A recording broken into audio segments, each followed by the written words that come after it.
Nifurahi day. Nifurahi day. It's a feel-good Friday right here at TV47 Breakfast. My name is Freddie Ndimule. This is how we kick off your Friday. The very first Friday of June 2026. 5th of the month. Karibu sana. All right, my name is Annie Odida. Kama kawaida, Roger Collins is now our weekend cue.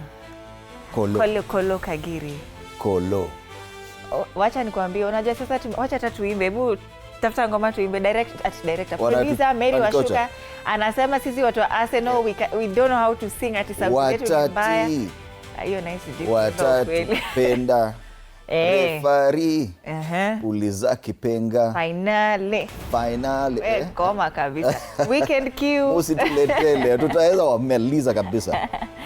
Sisi kama wale wawajia. Alikuwa navaa leso katikati ya. Na unajua leo hayupo. Nani ule wa sound yuko? Sam. Na unajua nilikuwa naambia Sami. Acha tu, it's an intrusive thought, let it just come out loud. Hao watu walikula per DM ya 50,000. Na hata 1,000 boba wezi nitumia. Na unachoma. Sami. A lot of the time they spent on the road. 200 kilometers rough road. Lakini inaeleweka. Enjoy guys. So today, all right. Today, I want to tell you what's happening today. Today is World Environment Day. Yeah, so take care of the environment. Tusirushe takataka ovyo. It's also HIV Long-Term Survivors Day. So this day, it is very interesting. Nilijaribu kuangalia how it's marked. They're saying it's no ordinary day. It commemorates the date when the first cases of AIDS were officially reported in 1981. So that is why this day is being celebrated today. It's also International Day for the Fight Against Illegal, Unreported and Unregulated Fishing. Yeah, so hii ni kama inatuhusu sana sisi wale watu wa Kisumu. Yeah, unregulated fishing. Yeah. Wale wana fish tu bila adabu. Yeah. So inatuhusu. So World Thick Shake Day. Ushaisikia kitu kama hiyo? What? World Thick Shake Day. Wanasema it's a thick shake. Yeah, thick nene shake. Yeah. They say it's a perfect moment for families, friends and thick shake lovers around the world to come together and enjoy the richness of this beloved beverage. All right. So I think it's just something like a milkshake, but this one looks like more like ice creamish. Thick shake. So these are just some of the global events being celebrated. Yeah, worldwide, globally. Locally, the biggest talking points remain, of course, the Ebola quarantine facility debate in Laikipia. That's a big talking point. As well as schools unrest. Would you believe it? Alliance Boys High School. Wamefunga. It's boys or girls? Boys. Wamefunga. Of all schools. Now, the top schools, ile mimi najua, okay, Limuru Girls, nasikia walifunga. Lenana School. Yes. Alliance Boys, I never thought it would get there. Yes. They had to close the school because there was a fire at one of the stores that was holding mattresses. Yes. Yeah, so they had to be sent home. Luckily, Alliance Girls is still there, but when it gets to that level, definitely this is a big problem. It is. And remember that debate even in Parliament. Is it time to reconsider having boarding schools?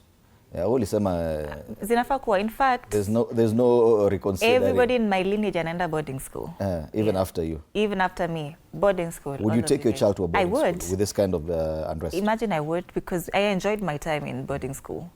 Oh. I think times have just changed and there's a lot going on. You people are not raising your kids properly. Oh, really? Yes, do it properly. Parents number one. Wacha nikwambie, a child is a reflection of the parents. They talk until they have their own children. Wacha sasa unaona, uko kwenye wako yuko akichoma shule. I'll just come here and say, Freddie Ndimuli, I'll chapi watoto siku hizi.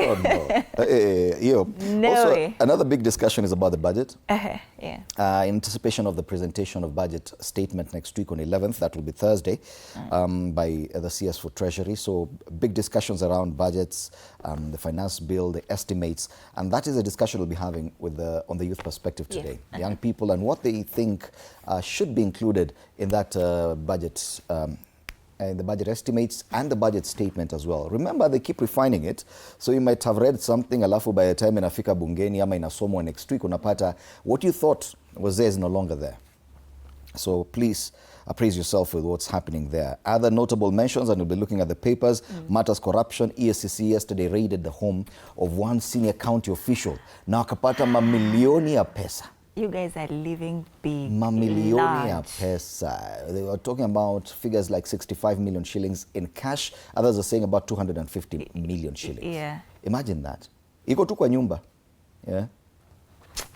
Right, so these are the biggest talking points, and we'll be looking at the papers as well later on. Meanwhile, you can interact with us throughout the show. Being a Feel Good Friday, of course, there's some music and a DJ later. Yes. DJ Blue will be here with us. DJ Blue. Tutakuwa tunaangalia pia spoken word later. Yeah. You know, last Friday we woke up with the sad news of just how many people had died at the Utumishi fire. At least this Friday, no sad news. Yeah. So probably you can enjoy this weekend queue as you get into the weekend. Yeah, Absolutely. so interact with us on X TV47 Digital, on Facebook, YouTube, and Instagram. It's TV47 Kenya. Of course, use the hashtag TV47 Breakfast. The other one is? Hashtag story ni yetu. Hashtag story ni yetu. Au sio. President William Ruto bado ako kule kwa Ramaphosa. Ako kwa Ramaphosa sasa. Alright. Sisi sasa hii tuko under prof. Yes. Let's take a look at the state of the weather at this point.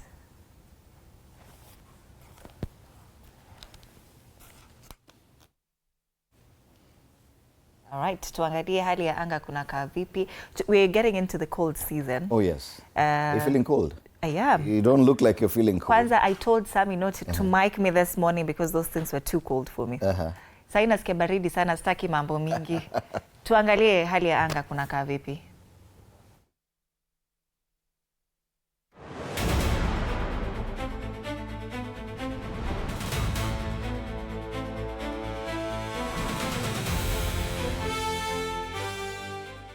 All right, let's take a look at the state of the weather, and we start off in Makueni. It's a mostly cloudy day today. Highs of 30 degrees expected in Makueni County. This morning is 18 degrees. Kakamega, there will be scattered thunderstorms today. It's 19 degrees this morning, highs of 27 degrees. Nairobi, it's a mostly sunny day today. 16 degrees this morning, highs of 26 degrees. Doesn't feel like 16 degrees. Yeah, it's much cooler. It's much cooler today. Turkana, it's a partly sunny day. Highs of 36 degrees expected there today. This morning is 27 degrees. Elgeyo Marakwet, it's a partly sunny day today. This morning is 9 degrees. Highs of 21 degrees expected today. Nimona Elgeyo Marakwet nikakumbuka Mashujaa Day will be in this county this year. Oh, nice. Yeah. Nyeri, it's a partly sunny today. This morning is 14 degrees. Highs of 24 degrees expected in Nyeri County today. And that's the state of the weather.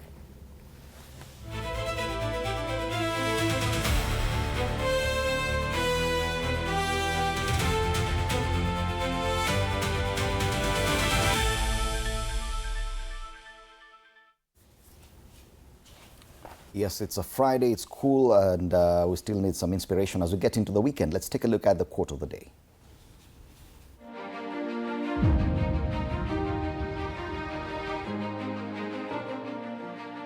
Do one thing every day that scares you.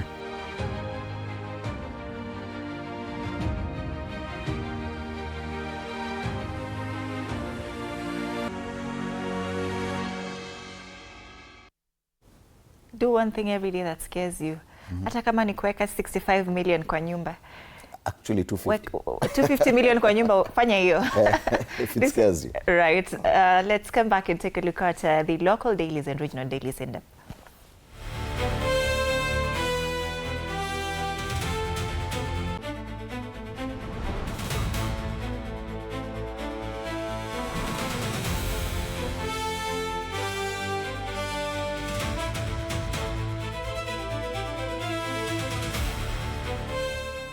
So Friday, let's be fresh, independent, and different. We start off with the Star. The main headline talks about debt crisis, Treasury borrowing to pay wages and allowances. It's discussions around the budget-making process.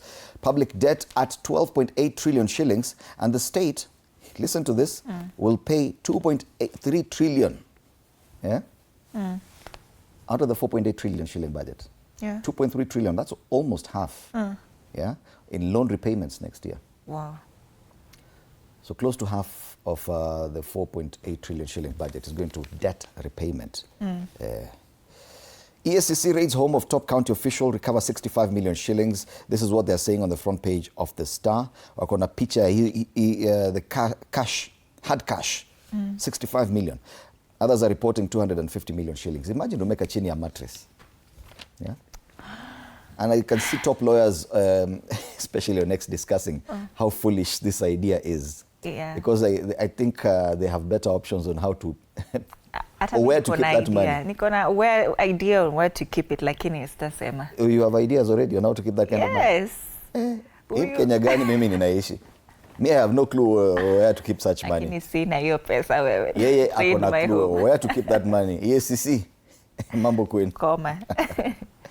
So this is a house belonging to a senior official of Nairobi County that was raided by EACC officers who say they recovered 65 million shillings in cash. Kuna magari ya kifahari pale, magari kadhaa. Nyumba yenyewe inaonekana sio mbaya sana, ni ya kifahari pia. Hadithi kamili kwenye ukurasa wa pili kwa gazeti hili. Other quick highlights on the front page: how Moi University was sidelined in 2.6 billion shilling Rivertex lease. New disaster law faces first major test as threat of El Nino looms. Now this is something we've not talked about. Because we've been preoccupied by other things. Of course, Wajir, the Madaraka Day celebrations, the schools unrest, the disaster to Tumishi, plus the Ebola quarantine debate. But I've been seeing these headlines and we've been ignoring them about El Nino. Yeah. And they're saying El Nino is looming, meaning that in the next few weeks, mambo itageuka sana. Yeah. So the next few months will be critical for families living near riverbanks or in Nairobi's low-lying estates and farmers whose livelihoods depend on falling on unpredictable weather. This follows a warning from the World Meteorological Organization confirming the El Nino conditions beginning next month. So ile mvua inakuja, ile maeneo ya Athi River na kwingineko, when it rains and then all your houses are covered underwater, brace yourself. Yes. Now, John is serious because this is the second paper I'm seeing talking about that this week. Yes. That's what I'm saying. We've been ignoring that headline. I don't know why. Because yes, it's only coming next month. Yeah, jichunge. 4 killed and 15 injured after matatu overturns in Nairobi. Na hii nasikia it's on page 3. It is one of those stories. At least 4 people were killed and 15 others injured after the matatu they were in lost control and overturned on Enterprise Road. Yeah. Nairobi. In Nairobi. Very serious. The other headlines up, being a weekend edition, there's a Siasa Pula that talks about Ruto's tearful apology, which shook up Kenya's political fault lines. He apologized siku ya prayer day. Ilikuwa siku ya Madaraka Day. All right, that's the Star, the Weekend Star this morning. Juu sasa umeanza na mambo ya budget. I want us to continue that way. We start off ama tuendelee na People Daily sasa. Ruto's election budget, the reality on the ground. They talk about Finance Bill 2026. Politically driven development could place Kenya's economic future at risk in financial estimates, heavily weighed down by debt obligations and recurrent costs, even as government seeks to entice voters by dangling projects. Yesterday, you mentioned something. You say that people are not focusing on how money is used. We are only focusing on the finance bill, but we don't focus on where this money is going. Interestingly, yesterday also People Daily talked about how a large chunk of this year's allocation is going towards better bottom-up economic transformation agenda, President William Ruto's quote-unquote pet project. That is about 135 billion shillings going towards better Nyota funds, kuwatengenezea barabara, affordable housing projects and everything to... And you know what they say is that debt gets fast charged. So whatever is collected first goes towards debt repayment, and whatever is left, which includes a deficit of about 1.1 trillion, is what now we work with. So imagine from 4.8 trillion shillings, 2.3 is already gone because the debt has to be repaid. Then what is left is about 2.5 trillion. Out of that, there's already a deficit of 1.1 trillion shillings. So kuna 1.4 trillion, and yet tunaweza sema we are working on with is recurrent expenditure and then development. And development is actually getting only about 700. So out of what we have, there's 700 for recurrent expenditure. Then there's 700 for education. Hiyo ingine inangoja tujue pali tutatoa hiyo 1.1 trillion shillings. Hiyo ndo habari ilivyo. Matters budgets. That's the main story on the front page of the People Daily this morning. Tuangalie stories zingine hapa. They talk about Duale. Locked and loaded. Duale's Taftang and rapid military deployment. Taftang. Will technology to suck carbon from air boost Kenya's climate solutions? That's the People Daily. All right. Still on that same trajectory, let's take a look at the Daily Nation. It talks matters related to the budget-making process. The main headline on the front page, why housing levy will last for many years.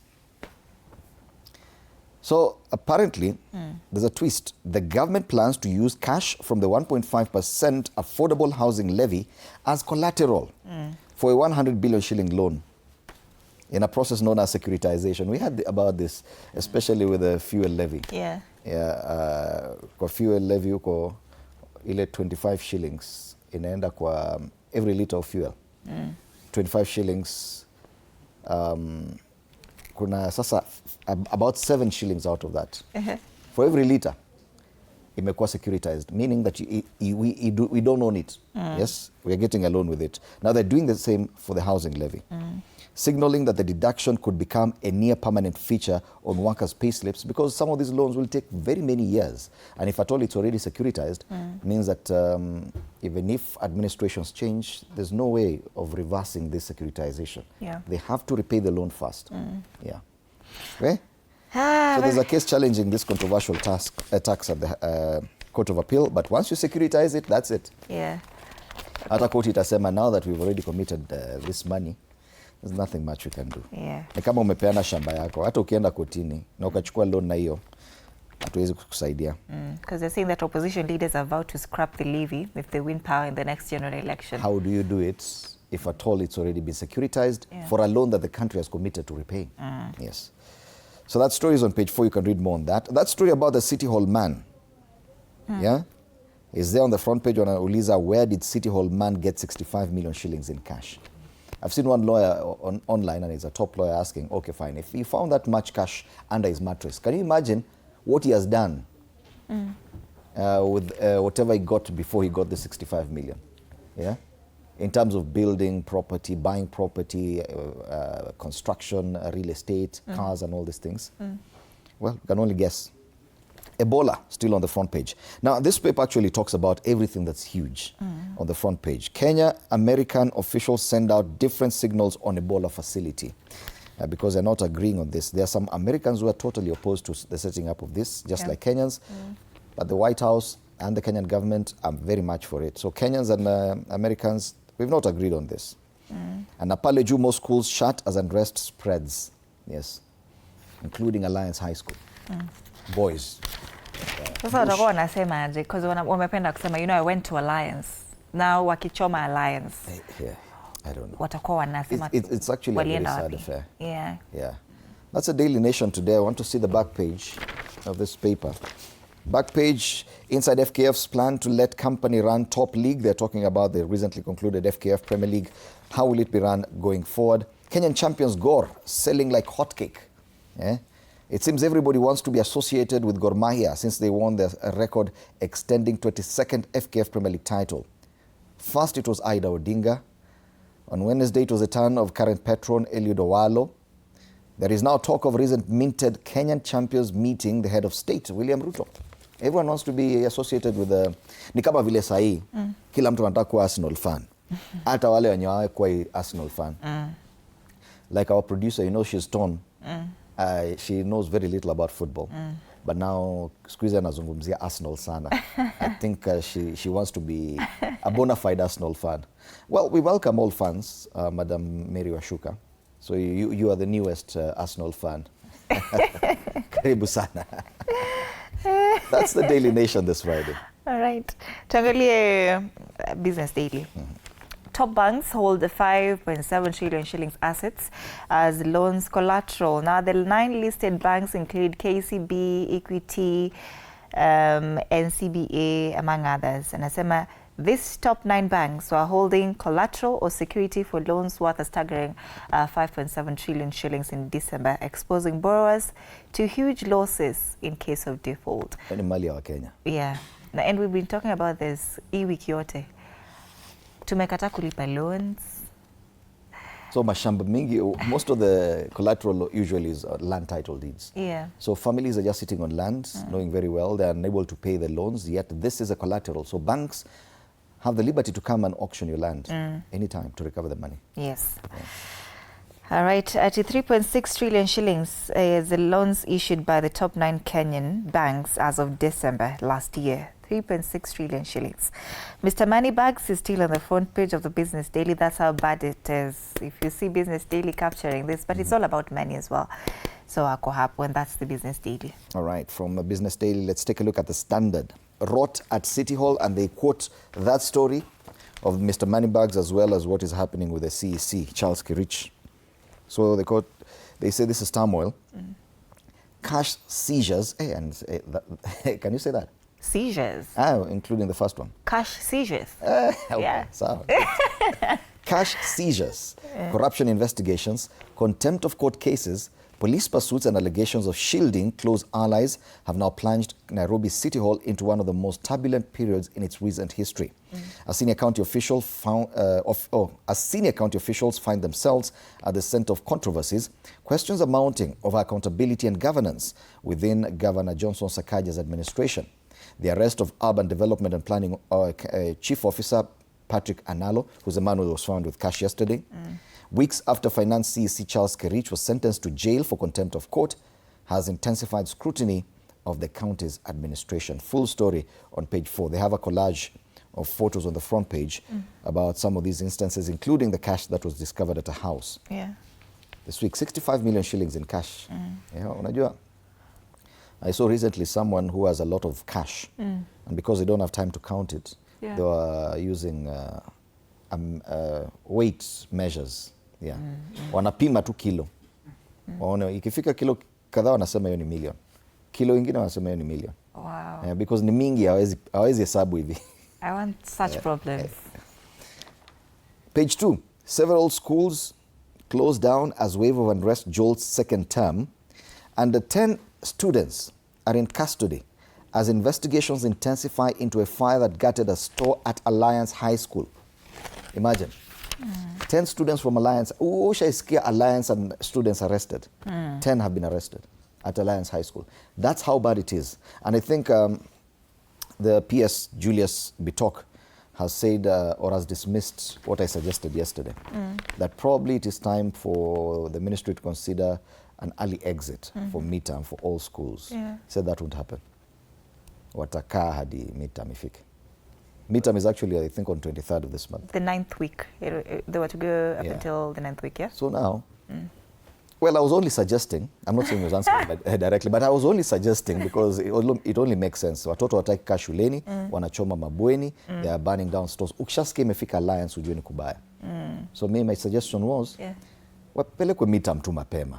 At least calm down, then come back later, a week later. Itakuwa mazoea, Freddy. Because now that is what they'll be doing. If they want to go home, they come up with some sort of unrest, and then, you know, they do this kind of things, and then the government inakuja inasema, they're also no, watoto wamechoka, release them, let them go home. Ati what? They're also Kenyans. Didn't we go to school as Public well? participation. Listen to them. You know, raise your kids properly. You're still blaming parents. Watoto. I give up. All right. Other quick highlights. I'm looking for this. It's a very Equipment sad for story. Laikipia Ebola quarantine facility jetting from the US. Your story Ebola bado iko. Page 6 of this paper. Yeah. Kuna story umepita page 3. It's a very, very sad story. Hiyo ya utumishi. Fire survivor mourns mother killed in crash. Hiyo ni ule mzazi alikuwa anasafiri kwenda, you know, to Tumishi Girls in Gilgil. Wanaishi pale Nakuru. After the news of the fire broke out. Yeah, so she was called, and then she woke up the husband that, you know, there's a fire in a Tumishi. It's in Melin Waithera dormitory where the daughter was sleeping in. The daughter survives. The mother dies in that car crash. The father has diabetes. He's critically injured. He's in ICU. He cannot undergo surgeries very quickly because, of course, he has diabetes now. They have to do some sort of tests to stabilize him for these surgeries. So apparently he might not be in a position to bury the wife. Oh no. The kid, Pia, according to this story, she was blaming these girls, and she's quoted here. She says, "I want those girls who killed my mom. My mom has died because of them. That she cried outside the school's administration block where the suspect students were being held at that time. It was very sad. Yeah. Right. Back page. Back page of this paper, the Standard talks about the Safari, not the Safari Sevens, the Kenya Sevens side Shujaa. Shujaa face South Africa and Fiji test at Bordeaux Sevens. So Bordeaux Sevens, there are matches slated for today where Kenya will be facing Fiji at about 3:45 p.m. And later at night at 9:36 p.m. Kenya faces South Africa. Tomorrow, early in the morning, 11:44, Kenya faces Great Britain. So for lovers of the Sevens rugby, something to look forward to this weekend. The Bordeaux Sevens. That's the Standard. Sawa sawa. Let's take a look at Taifa Leo. Anaswa na rundo la pesa. Habari hiyo ya Patrick Analo iko katika ukurasa wa mbele wa gazeti hili, imezungumziwa zaidi katika ukurasa wa pili. Makachero wa EACC mbele ya wanahabari, wanasa afisa mkuu kaunti ya Nairobi na mamilioni nyumbani kwake. Vidokeze zaidi vita vipya vya Oburu, ODM na ngome yake. Kiongozi wa chama hicho Oburu Oginga anakabiliwa na shinikizo jipya la kisiasa baada ya kuibuka kwa taarifa za mgawanyiko ndani ya kundi lake la Linda Ground tena. So ODM kuna mgawanyiko ODM yenyewe. There's one Linda Ground ambayo they dropped that name. There's Linda Mwananchi. And now kuna division again in Linda Ground. Kwani mnapanga kumaliza hii chama? Guys. Madaktari wasusia kazi hospitalini ni habari nyingine katika ukurasa wa 5. Huduma za afya Meru na Isiolo zimekwama baada ya madaktari kulalamika mazingira duni ya kazi. Uvamizi wa wageni SA wa Chacha Afrika Kusini inazidi kukumbwa na wimbi la maandamano dhidi ya wahamiaji. Hizo stories on xenophobia. You know, just allow me to say it because sometimes intrusive thoughts must win. You know, when the State House, they call it State House, South Africa, I don't know if they call it that way. Or the equivalent of that. Yes. When they announced that President William Ruto was visiting South Africa, and I was just scrolling to see what the comments are saying. And South Africans wanasema, no, we don't want Kenyan president here. Hajakuja huko kufanya kazi. He's not going to hata kuja kuchukua kazi zenu. He already has a job. That shows how maybe xenophobic these guys are to that extent. Yeah. So huyo president wao hata tembea mahali. Yeah. Okay. Lakini Wakenya pia walitetea rais, so kule juu wimbi la migomo shuleni Alliance High, Njoro High zikifungwa kwa muda. Habari hiyo tungemzungumzia. Masuala spoti pia, Algeria yazamisha Uholanzi. Hii ni kwenye mechi kujiandaa kwa fainali za kombe la dunia tarehe 11 mwezi huu. Taifa Leo. Quickly, let's take a look at the regional dailies. Very fast in Uganda, they're talking about the State of the Nation address by President Yoweri Museveni. And we start off with the Daily Monitor, SONA scorecard, that's a State of the Nation address. So President Museveni yesterday delivered a State of the Nation address, his first 41st since seizing power in 1986, but offered no comprehensive accounts of fulfilled and pending pledges from his similar speech a year ago. So this paper digs into his 2025 address and compares it with the address yesterday. And the story has been covered extensively on pages 2, 3, 4 and 5 of the Daily Monitor.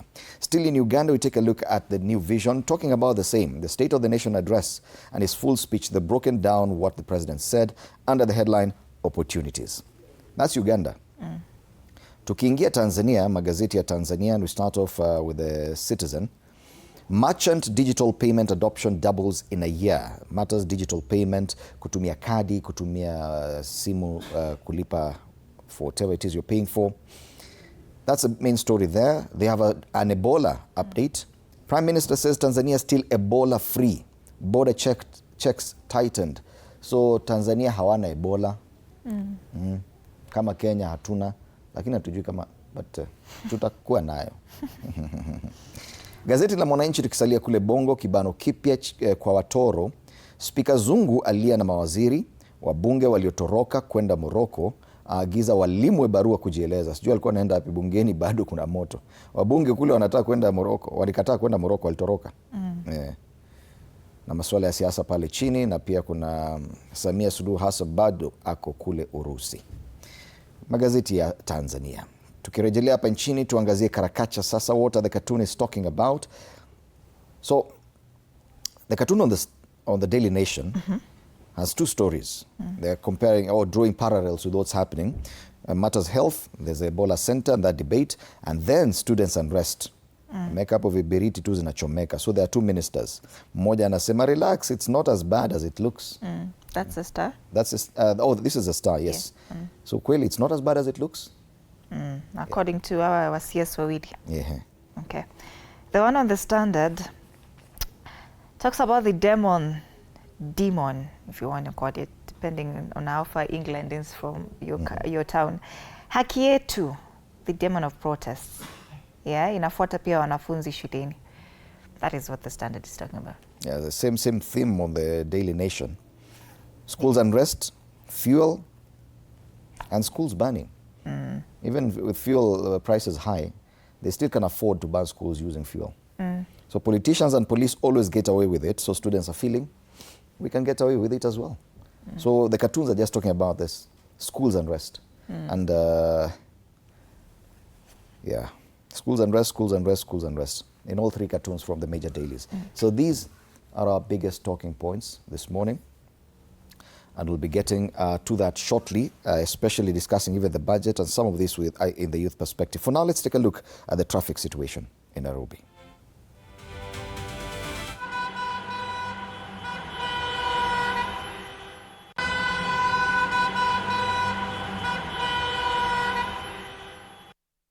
Nowadays, we start off with the Eastern Bypass. We've realized it's really a problem, especially heading towards Mombasa Road. Because from Mihango all the way past Utawala, past the KQ headquarters, past that interchange into Outer Ring Road, all the way to Cabanas.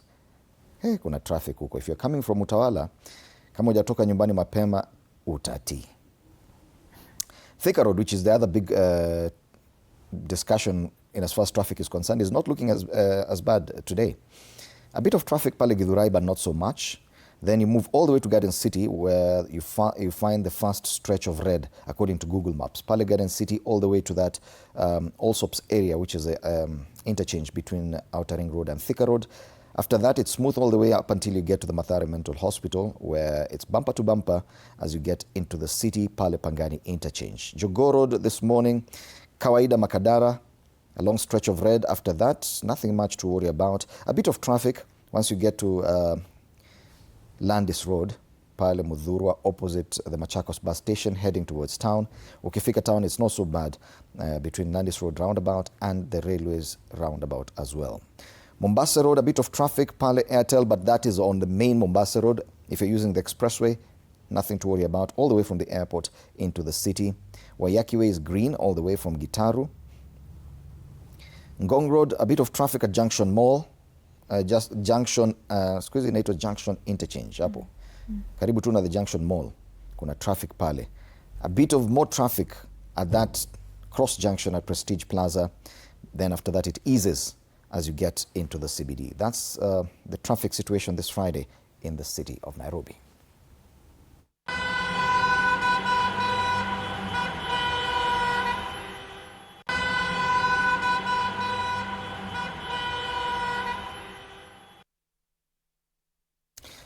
So right, we have a lot in store for you later on the show. DJ Bluey will be here. There's an interview with Dora, the author, and a lot more. But just after the break, we'll be having the youth perspective. Kipkorir Brian from the Youth Affairs, UDA, Jared Oye, ODM Youth League, and Kamau Ambiu, NEC member of Wiper Patriotic Front, will be here. Young Kenyan politicians discussing the big issues that affect us, including the budget. And what young Kenyans would want to see in the budget. So do stand by for that and be part of the conversation as well. Jared Oye. Okay. Kwani nilikuwa nimesema? And I wanted to see if you can pronounce it. Oye. Yeah. Jared Oye. Interact with us on X TV47 Digital, on Facebook, YouTube, and on Instagram. It's TV47 Kenya. Use the hashtag TV47 Breakfast. Hashtag story ni yetu, story ni yako, story ni yangu. Kweli story ni yetu. You can tag us. My handle is at Annie_Dida. Mine is at Freddy Ndimuli. See you after the break.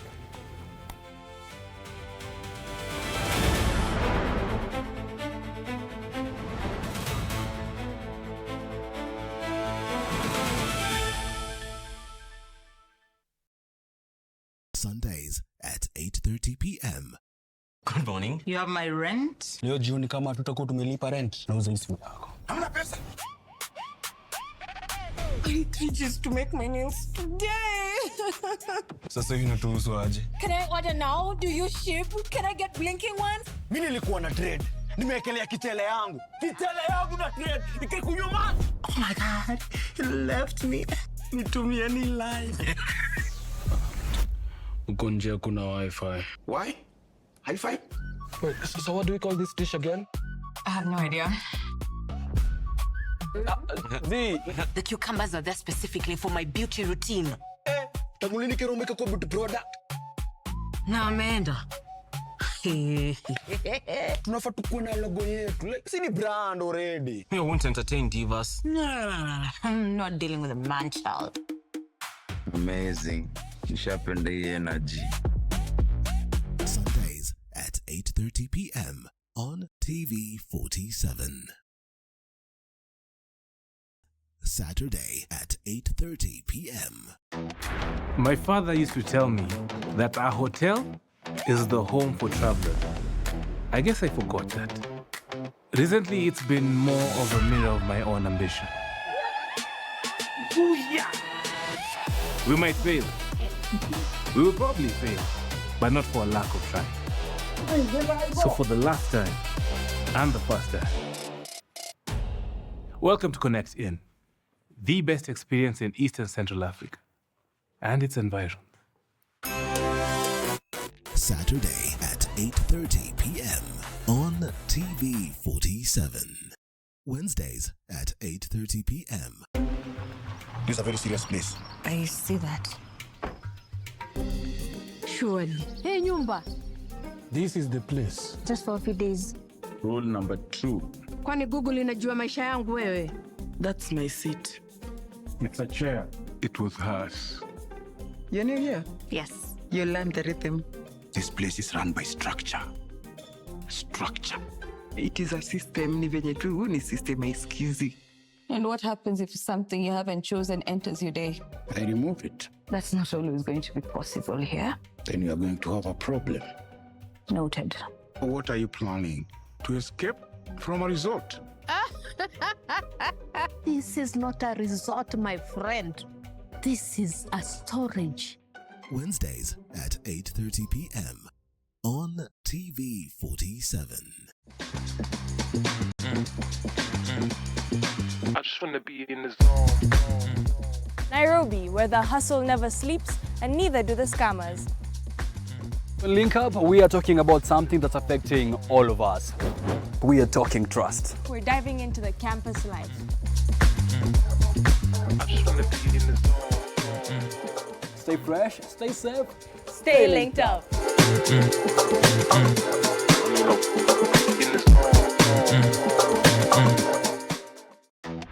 My father used to tell me that our hotel is the home for travelers. I guess I forgot that. Recently, it's been more of a mirror of my own ambition. Ooh, yeah. We might fail. We will probably fail, but not for a lack of trying. So for the last time, and the first time, welcome to Connect In, the best experience in Eastern Central Africa and its environs.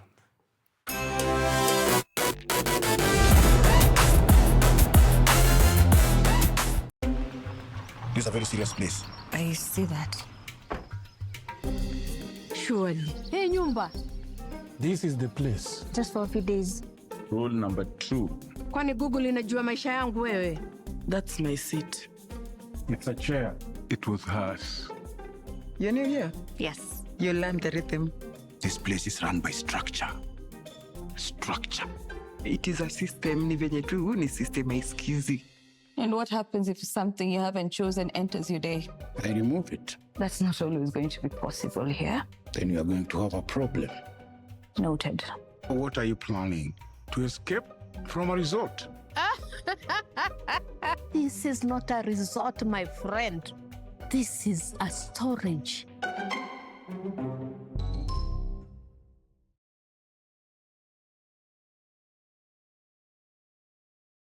You have to be very careful. Fake money can kill business. Na leo mko rada yangu. Small money, kapasa kadogo, big behavior. I only have big notes. Alikuwa anatafuta courage. Yaani nafaje kutengeneza kachumbari na manyanya zinakaa hivi? Ona kiki ni kama kiwaru. Hiyo inaitwa commitment to the lie. Amejicommit. Ndio hiyo. Mpatie. Unajua kama una mtu kitu, hata tu salamu ya kawaida inakaa kama reminder. Habari yako? Sintalipa kesho. Kesho gani when? Si kesho as in kesho ya tomorrow. Hiyo tena. Mzee ni budi nikeni choka. Ni budi ni madeni.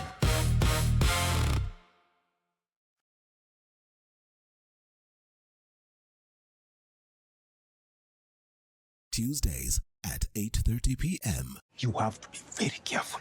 Fake money can kill business.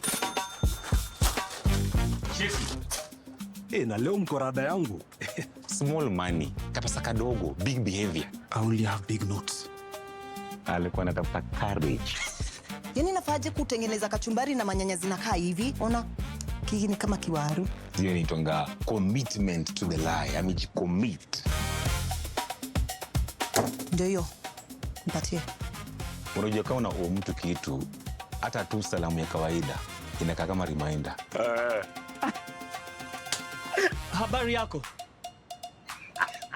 Sintalipa kesho. Kesho gani when? Si kesho as in kesho ya tomorrow. Hiyo tena. Mzee ni budi.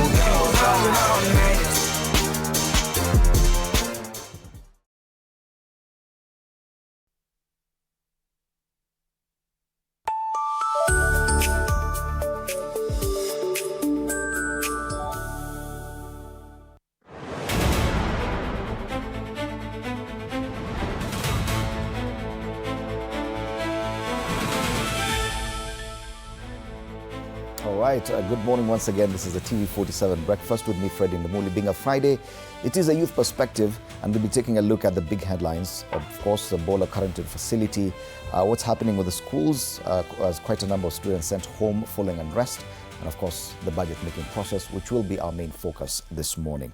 Lakini kabla tuanze, kuna mchokozi hapa naona kwa WhatsApp. Anauliza Mkenya anatakiwa kuwa na pesa ngapi kwa nyumba kisheria. Ni sababu alisikia kuna mtu alipatikana 65 million shillings. Hiyo sijui ngapi. Lakini uchokozi unazidi, anasema nyinyi wawili mlituahidi kuzoea kelele za ushindi wa EPL. Sasa mliimbiwa next season story loading mmenyamaza. Nani amesema tu mmenyamaza? Mutati. Leo silali. Ngoja tu. Anyway. Back to our conversation this morning. Allow me to welcome my panelists. On my immediate left, Kamau Ambio, who's a NEC member, Wiper Patriotic Front. Karibu sana. It's been a while, but it's good to have you back in studio. Thank you. It's been a minute. We've been doing something. Yes. You've been busy. We've been busy. All right. You'll be telling us more about that. Pushing it. Next to Kamau, we have Kipkorir Brian, who's in charge of the youth affairs at UDA, which is a ruling party. Karibu sana, Brian. It's a privilege to be here. And Jared Oye, also a familiar face on this panel. He's a delegate in the ODM Youth League. Karibu sana. Thank you very much. Let's start with something that pertains the young Kenyan youth. And this is what is happening in schools. Of course, there's that sad incident at Tutumishi where 16 children died. But after that, there's been a lot of unrest in most schools. And the reports we're getting now is that this has gone up to Alliance High School. Would you believe it? No one ever thought Alliance, there would be unrest at the Alliance High School. The reports in the papers indicate that 10 students from that school have since been arrested for arson, for burning down a store in the school. Yeah. And looking at it, because you've been, I think, in the last few years probably in high school as well, this issue of unrest, especially during the second term, is not anything new. Why do you think it should be different this time round, or do you feel that this time round it's a bit too much? Come on. Well, this is a question of morals and discipline of how these kids are raised and how we kids are raised. I was not so long ago from high school, just cleared high school around 10 years ago. And during my time also, when I was in Form 3, there was a commotion. We banned the school. I was in Kiambu, Kanunga High School. And we burned down a school. During second term? During second term in Form 3. The reason then was because, actually, what was the reason? The reason was about... It wasn't a major reason. It wasn't a major reason, per se, because now, since then, I've been outside and I've realized some of these things are ni joto too. But in my time was entertainment and the bus. Mere stupidity. I hear Alliance went home because of mkate yao ilikuwa inaonja chakula ya kuku. That is what they said. And then, as I said, morals. Utumishi, there is a question of lesbianism. That madem Form 4 wanakulia math Form 3, madem wa class Form 1 na grade 10. I don't understand that kind of Swahili, but anyway, moving on. Well, whoever understands, understands.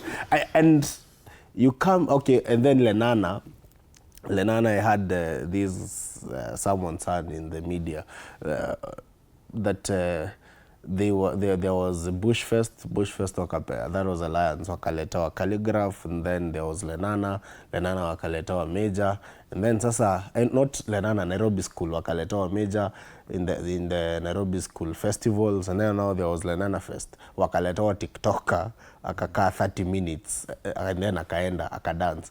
So Lenana was being left ridiculed by their madam nini, you know, the teenage life. And so Lenana walikuwa wanataka kustrike kwa sababu waliletewa TikTok. And then they've actually been sent home. They're actually at home right now. They are at home, yes, but they wanted to cause some chaos. So that one is cutting across all schools. It's the same in it's morality and discipline issues. No ujinga tu joto mob and then peer pressure.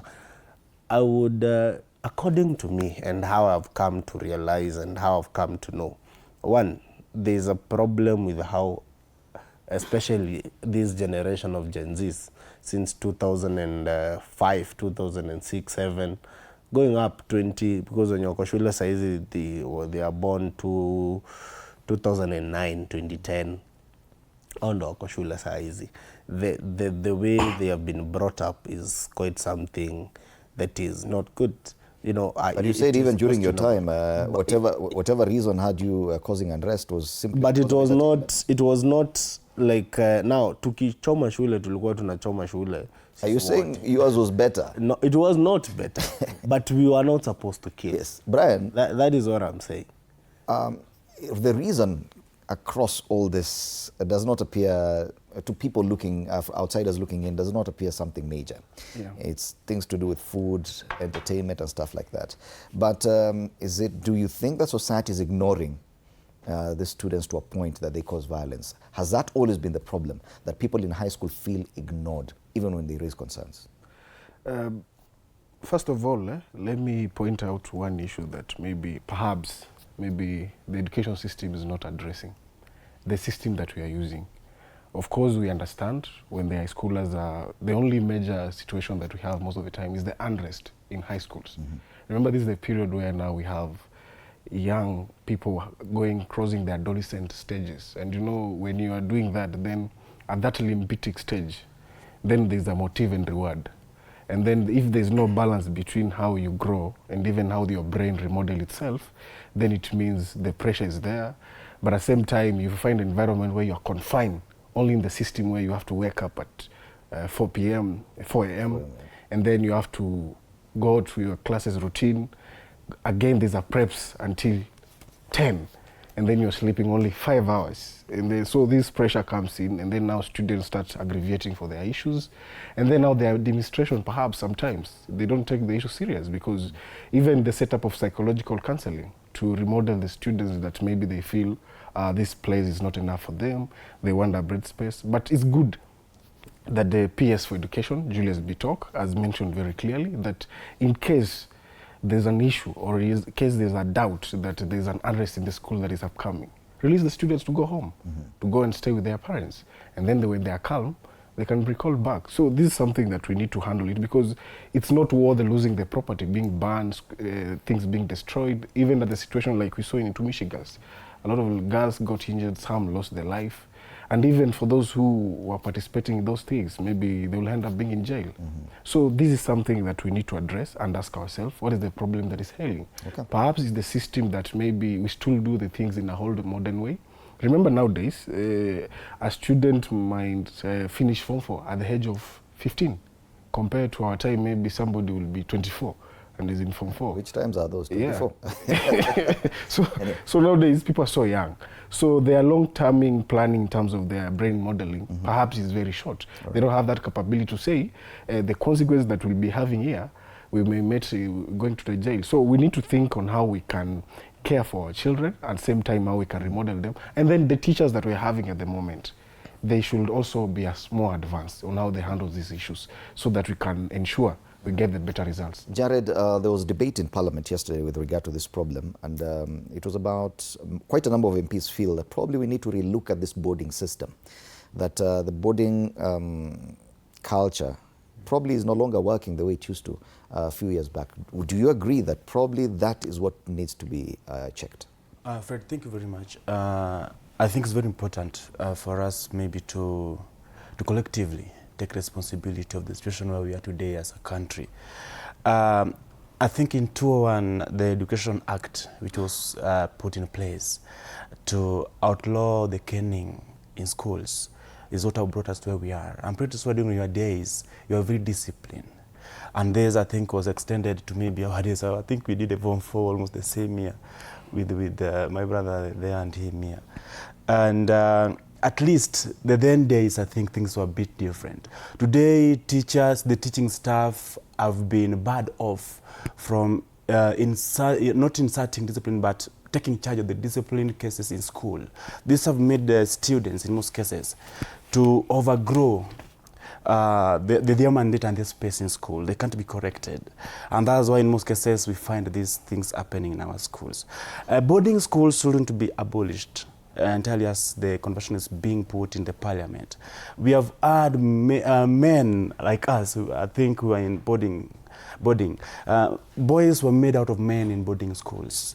We are who we are because of the system we went through. Today there's no NYS. In our boarding schools, it appeared like this is where we are being modeled properly, with high level of discipline. The problem is not corporal punishment, as they were putting it, but we can have a caning, I think, discipline being installed in school, in pupils and students, in manners that may not harm them as it was before. No, before it was corporal punishment, which was very severe. So you feel it should be reintroduced? To me, in my own assessment, it needs to be reintroduced in schools. That is one. Number two, discipline, I think, also starts back at home. In most cases, we find we have absent parenthood. The pupils and students are all, in most cases, are alone with maybe the maids in the home. So the absence of the parent, be it mom or dad, makes these children very vulnerable. And even the kind of the friendship that they make in school and at home.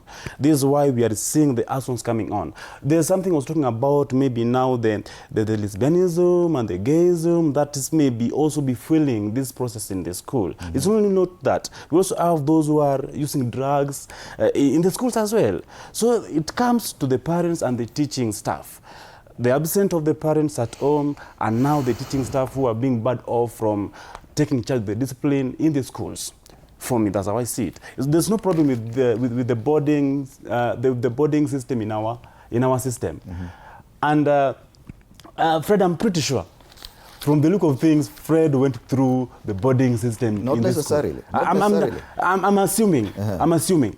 And for us here, we can say, come out there will say that where he was made because he went through that system. Let me find out. Kamau, did you go to a boarding school? Yes. That's why they were boarding school. Do you feel that it's a valid discussion to discuss the possible abolishment of boarding facilities? To me, no. It shouldn't be abolished. The establishment of boarding schools shouldn't be abolished because partly my primary made me, that was my foundation, it was a serious school. Then boarding school. It was a primary school. It was a day school. Okay. Which we used to go in a distance of around not to walk, but I used to wake up very early. That is why even coming here very early in the morning is not a problem, because I was at the stage by 5:20. Lessons were starting by 5:40, and you had to submit homework. That was too much. 2 composition, 2 inches, each and every subject you had to submit in the morning. That one gave us discipline, a lot of it. But it wasn't boarding school. It wasn't a boarding school. So you can still achieve discipline, yes, even away from boarding even away from boarding institutions. So if at all the boarding facilities or the boarding structure is a problem, don't you think that it's a valid discussion that should be discussed at the national level, whether we still need boarding facilities as part of our school structure? We still need them because, Fred, we still have so many schools today in schools, boarding schools, and they're okay. So it is a matter of how these kids are handled. Alliance High School, which is a premier school in this country, yes, can experience unrest, doesn't it mean that it's a systemic issue in these boarding facilities? You've not had any day school experience unrest at this level.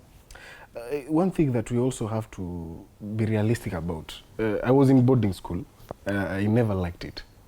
That's first thing. Interesting. I used to spend 2 weeks will not even end without me seeing my parents. So for me, it wasn't even sustainable. Yes. I didn't ever like it simply because the pressure inside there is not good at all. Yes. I think being with your parents at home, there's a way it releases your stresses and it mentor you properly. That's why I'm somebody today. It is a valid discussion to have. Yes, it's a valid. Whether or not, I'm not saying we abolish, I'm saying, is it a conversation we should entertain, whether or not to abolish the voting system? Yes. Right. You see, Fred, if you abolish, if you abolish the system, everyone has a valid opinion. No, the thing is, if you abolish the system and you make these schools, we're going to, in my community, we say, a person who is not outgoing, they only know that it's their mother who knows to cook. Now, the national schools, the extra county schools, the county schools, and going down the drain, we make these kids to intermingle. I meet a Kikuyu from different parts. Now, the moment we make these day schools, we are only limiting it to the people around that area. Localities. Yeah. But you'll join Yes, Jared. Fred, I'm agreeing with Kamau, 100%. No. There's a point that I was saying, even if today the setups have changed, if, Brian, the days were in high school, today the parenting system you are having at home, they're absent. So the child or the student will still be will not be able to still have that parenting. But don't you think it's the same problem that boarding schools have sort of detached the parents from having a proper connection with their children? It's not about the connection with the children, Fred. As Kamau puts it first, our national schools, our extra county schools and county schools, they are I think I'll say they're accords of one of our national principles that brings us together, integrates Kenya, from Luo Nyanza to Mount Kenya, from Rift Valley to Turkana.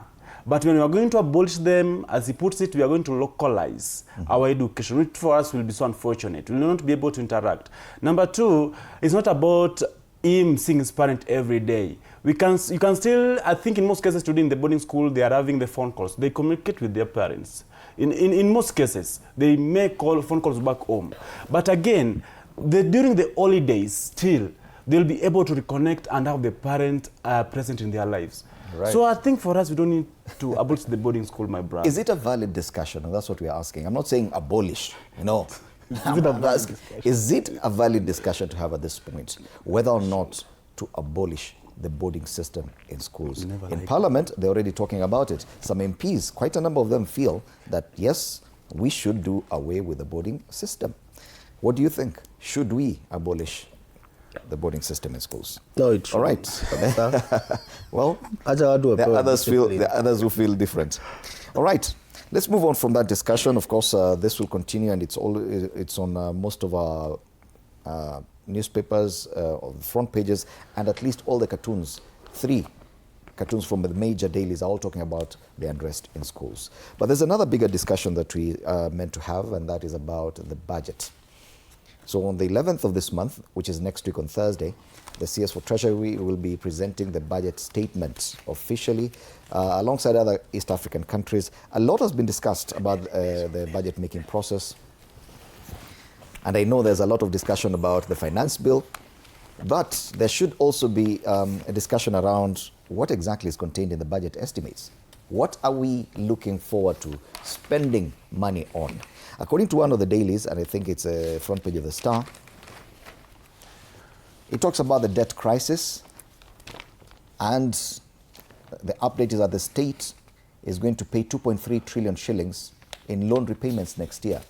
2.3 trillion out of the 4.8 trillion shilling budget, meaning that it's close to half of that amount. Remember that our revenue projections vis-a-vis the budget estimate, there's a deficit of about 1.1 trillion shillings, which will be plugged probably using through borrowing and other grants as well. So that leaves about 1.4 trillion shillings to work through. And if you look at the budget estimates, only about 700 billion shillings has been set aside for development. We of course know that education takes up about 700 plus billion shillings of that amount, meaning that everything else will have to wait for the 1.1 trillion shillings, which we do not really know where it's going to come from. That's what we want to discuss today, the budget. From the youth perspective, what would the youth expect to be in this budget that concerns young people? So Kenya's proposed 2026-2027 national budget stands at approximately 4.79 trillion or 4.8 trillion as we talk about, marking a modest 1.92% increase from the prior year. Recurrent expenditure dominates at around 3.54 trillion shillings, and the rest is development at 749 billion shillings. So, priority sectors, education leads with over 700 billion shillings. Do you feel that's enough? Do you feel that for the youth of Kenya, this kind of allocation to education is enough? Or what would you want done differently as far as allocations with specific focus on the young Kenyans? Come on. Well, on my view, and I've always said this, that we should make the Ministry of Education to become independent, an independent sector. Some of the problems we're having today in these high schools is because of the theatrics within the Ministry of Education, the systems around the Ministry of Education. But if we can make the Ministry of Education to be independent, it is one of the most critical. Independent from what? Independent from the government. Let it have its own budget. Let it make its own decisions. Let them, raise their own, do their things, just like the Kenya National Police. They have their accounting officers, the IG. Let them have their own things to do, that they are not followed up. And then now, the moment that they are being followed up, let them actually request something that is more clear. I'm looking for a better word to say it, but we need to make the Ministry of Education to be independent, so that and also sometimes we hear that there are some, some departments of the government that they are not audited, like the security sector. Well, we cannot say that we will not audit the Ministry of Education, but let the Ministry of Education get what it wants, because this is the future of this nation. Now, the moment we start saying that there is no money for computation, they are giving 95 shillings to a school, some of these things are bad. The moment we start saying that there are some schools in Baringo, in West Pokot, in Marakwet, in Isiolo, in Mandera, these kids, they don't have schools, they don't have facilities, they don't have food, they have very shoddy, facilities, infrastructure to go to school, and they are the same kids competing with these kids in Kiambu, in most developed places. Let us have a centralized formula of education, Ministry of Education. So the moment we start saying that we have a specific budget and it is not, cutting across, and then all these schools. And then now we go ahead to have another budget through the MCA, the NGCDF through the MP, the NGAF through the women rep, the governor also has a bursary, the president also has a bursary. All this money, put it all together, let it go to one ministry, let it become independent. Let the schools, if it is schools, let primary schools and it is CBC, it is one system. Have all schools the same. You get? From end of Turkana to south of Lamu. All this benefit from the same taxpayers. It's taxpayers' money. This 767 billion shillings for schools is coming from the exchequer.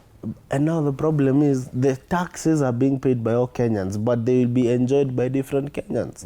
That is the problem. And then at different levels. You have someone like Dindi Nyoro who will get a bursary of, not a bursary, CDF of 200 million a financial year. The same amount or even much more amount will be got from someone in Baringo or in Marakwet. So to get you right, Kamau, yes, is that you're saying we delink matters education from politicians? Talk, Abisa. There is nothing as hurting, and I'm saying this as someone who wants to be a member of parliament of Limuru constituency, as having parents seated the whole day wanajaza bursary, and then you just subject them to, that is not dignity. That these kids, they see their parents, they are unable to pay school fees, but their parents go queue the whole day, wanajaza bursary, kubahatisha. That is gambling, and then by the end of the day you're getting 5,000, 2,000 shillings. It is not fair. And I get your point to some extent. I don't necessarily agree with everything, but my job here is not to agree. His proposal is that we put all monies, including bursaries, into the same pot. Yeah, for education, meaning that the allocation towards education should be higher, probably over 1 trillion or even double, maybe 1.4 trillion shillings. Do you feel that this is possible with the kind of fiscal strains we have? Because we're trying to be objective as well. Is it objective to spend 1.4 trillion shillings on education alone? No, that will be too much based on the budget that we're having. So as much as we know education is taking the largest single allocation, 28% of our budget, that is a lot. And because we do believe we must invest in human capital development. And remember, we are in transition of CBC. Still, they need new classrooms. They still need labs and to advance technologically. So these are things that we're having. Remember when William came into power, he made a promise to employ over 100,000 teachers, and he did that. But at that same time, when you employ, then it means you must budget for their salary, for the employed teachers, and even for the interns. But remember, this country, we are not equally, because some regions are blessed. Some regions like Tana River, Wajir, Marsabit, Garissa, they have, when you go to one school, actually, I remember when I was there, I had a chance to go over 50 kilometers from one location to another to see a primary school. So these are challenges that we're having. Then it means that we need to invest so much to our young people, because this is where we develop their human capital, and this is where we strengthen their future to become very competitive. But remember, education is an equalizer. This is where it gives a chance between the kids of the humble, from the humble background, and the rich to compete in an environment where now they can come the citizens who have their careers and even to contribute for the well-development of this country. So I think we must also consider that as much as we are thinking of adding the budget, but at the same time, remember, our government have different means of making sure that students have money and the parents also afford the education to be paid for. But remember, there is capitation for the primary school. From the same budget? Yes, from the same budget. At the same time, remember, that's why even the government of William Ruto, we had to come up with a new funding model. A model where it has mean testing instrument, where we say, if you are the rich person, pay for your kid. But those who cannot afford, let the government pay for them. And those who can afford 20%, let them pay that 20%, and then the government cater for the 80%. I think, Jared, the debate here, I think, is morphing into how this budget is spent. From the same budget, there's the employment of teachers, there's school capitation, and there's a lot of controversy around this, even with that discussion on boarding facilities. Do you think we should relook the entire education funding model, not just the universities? I'm talking about basic education from, let's say, from grade 1 to grade to junior school, for junior example, school. and even to high school, grade 10, grade 11, grade 12, that probably we are spending so much money, but the way we are spending this money is not the right way.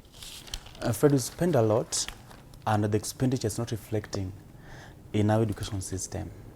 I'm agreeing with my brother Kamau when he says that we need to collapse all the bursaries and consolidate it, and if possible, make our education free.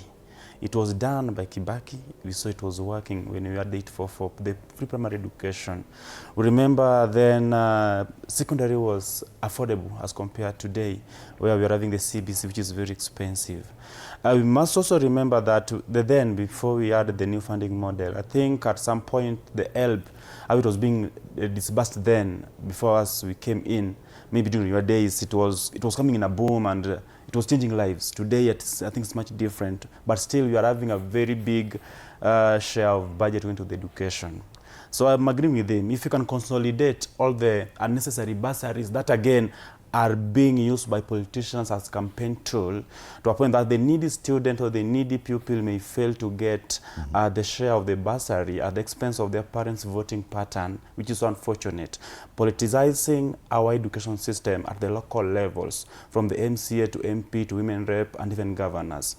Number two, on the same, the reason why maybe we are having the big share on the budget on the education today, we are on the transition period phase, on the 844 to CBC, as Brian have put it, as having more teachers being employed, other labs being built in junior schools, the new infrastructures and so on. And I think this is eating a big share of our budget in the education system. But unfortunately, we find ourselves focusing on the infrastructure over the manpower, the pupils, and I'll say even the teachers, the interns. I think last year we had the strike of the interns, that they don't just want to be confirmed, but even the pay is very low.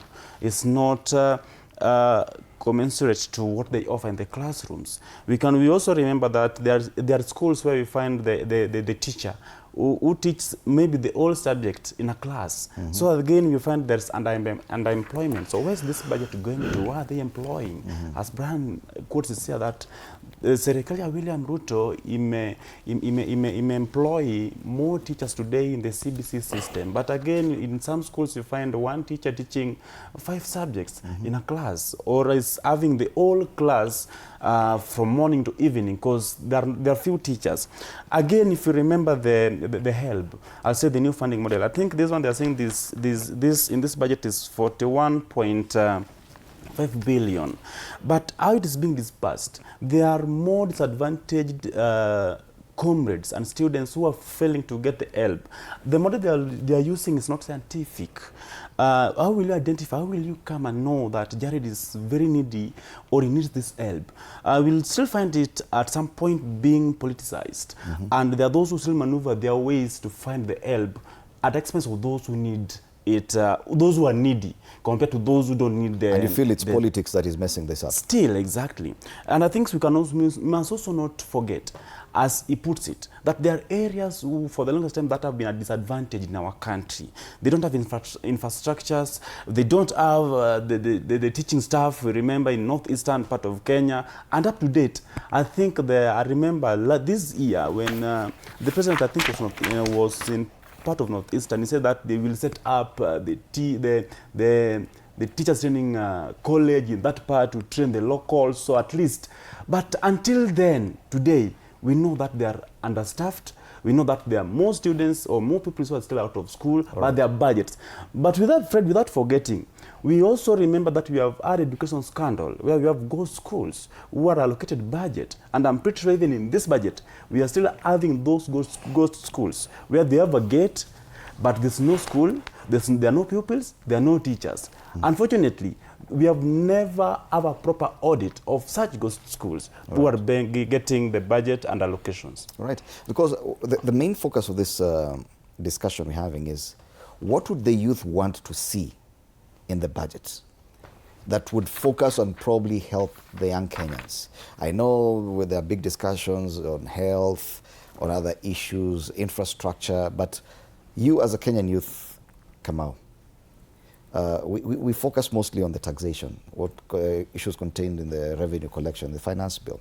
But when it comes to budget estimates, what is it that you would mostly want to see in this budget?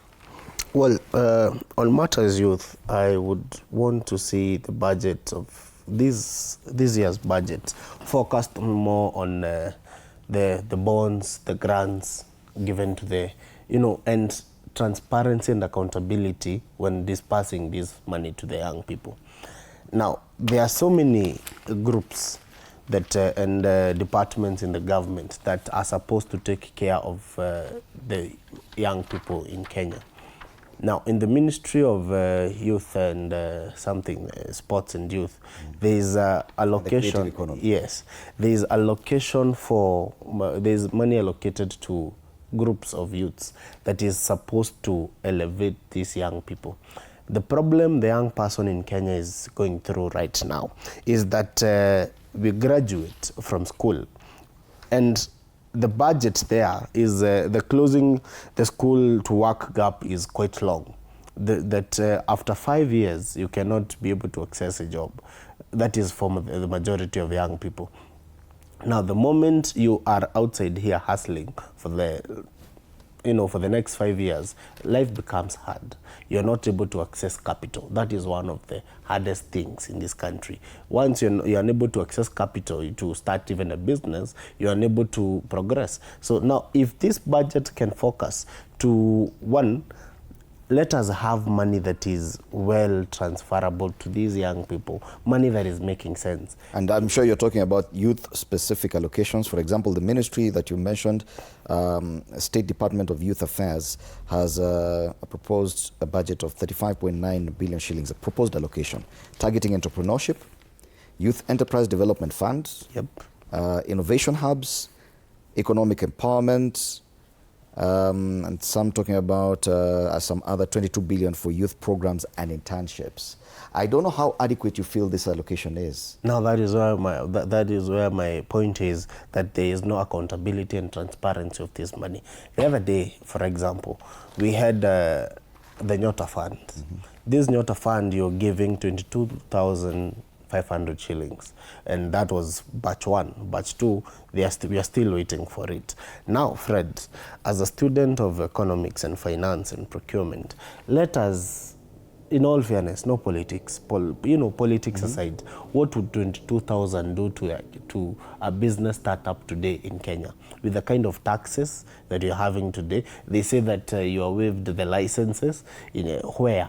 Let us see those cases, practical cases, with the kind of economy we are having today, 22,000 shillings. And now we are seeing in the budget that is going to be read, that is going to be financed by the finance bill that is going to be presented. That finance bill is going now to, will allow KRA to go through your bank statements, your M-Pesa statements, and now again in that finance bill, they want to tax your M-Pesa transaction by 16%.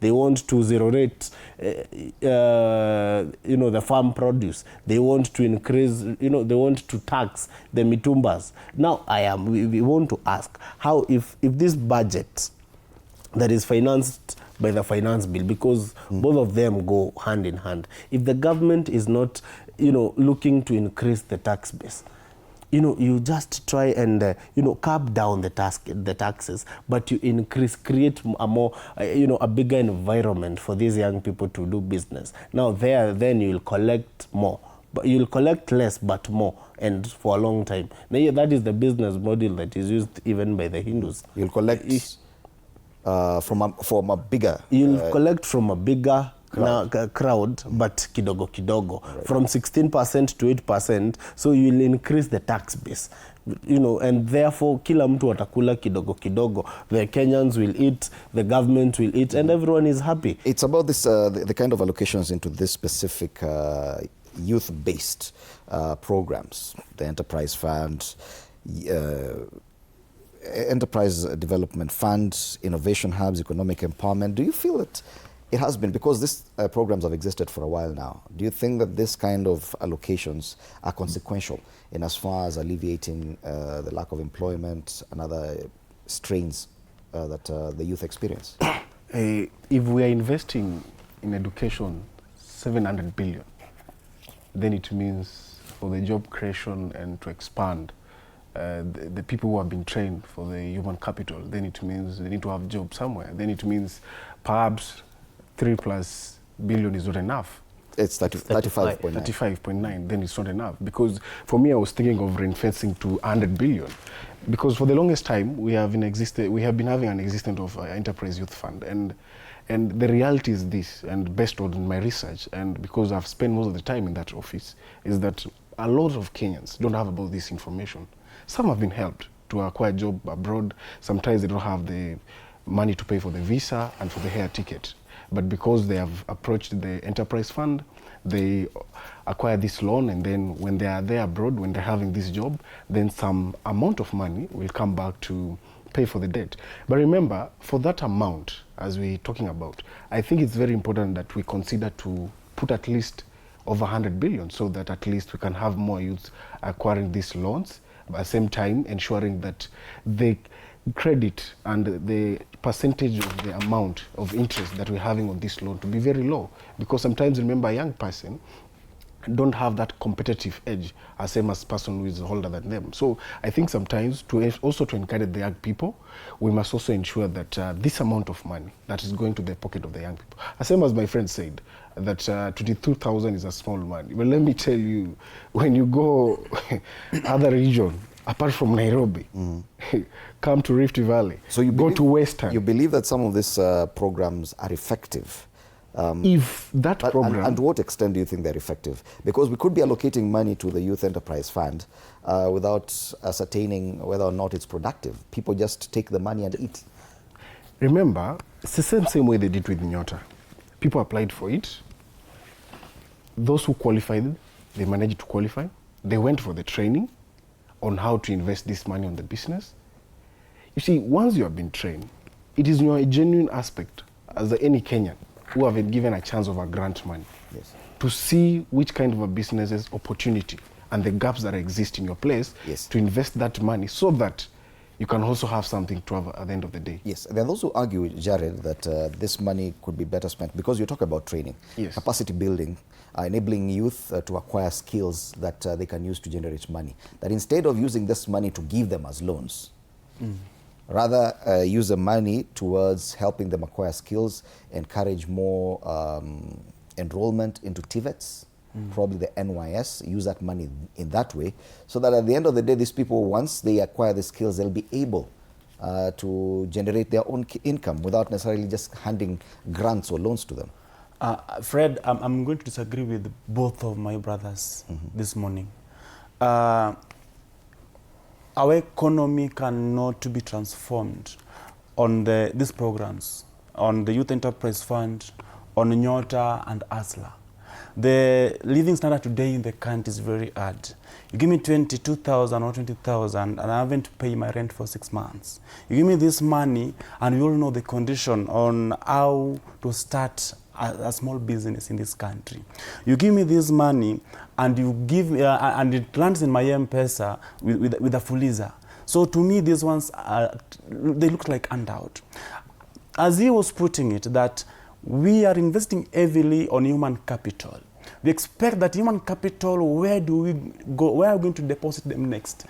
After going through the university or the college, then you again pump another cash into my life to train me again on how to start a business. Is it even making sense?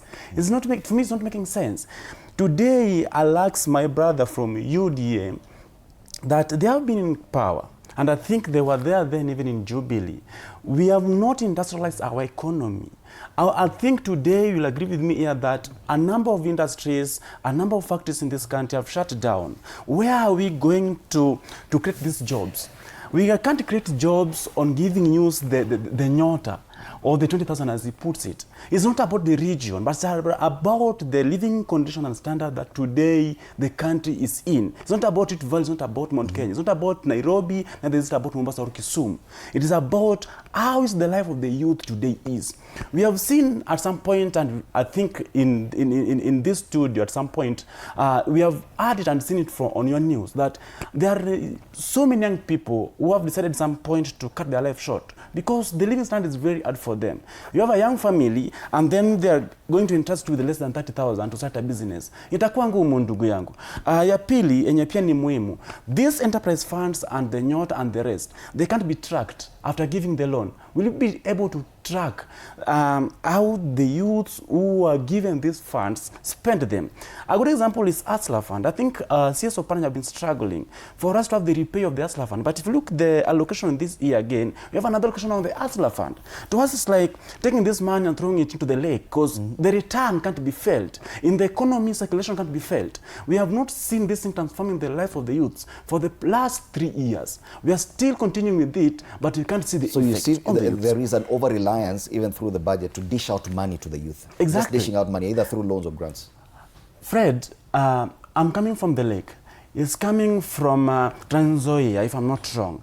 We don't have a proper value addition to the fish today. We still expect the fishermen, those around the lake, to live the same way they were living in 1990s. It's the same case we're having with the maize growing people. They only expect it to be to collect the maize at the silos, which to us is so unfortunate.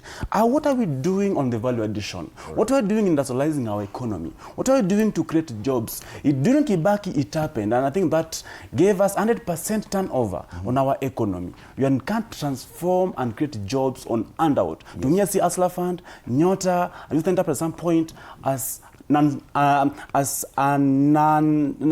put it as they cannot be sustained. Yes. Neither can they be tracked. Can we sustain? Allow me to take an update from Nakuru. Can we sustain alleviating job creation through handouts? Because I know there will be this, the Youth Enterprise Fund, the Hustler Fund, all this are contained in the budget. Is it sustainable? Is it giving us the results we want, especially for the youth? Let's get an update on the same discussion from Nakuru now. Our reporter there is Mike Chalo. Mike, good morning. What are the youth and young people in Nakuru anticipating, and what about within the budget estimates, and what would they want this money that is contained or collected through the finance bill to be spent through this budget?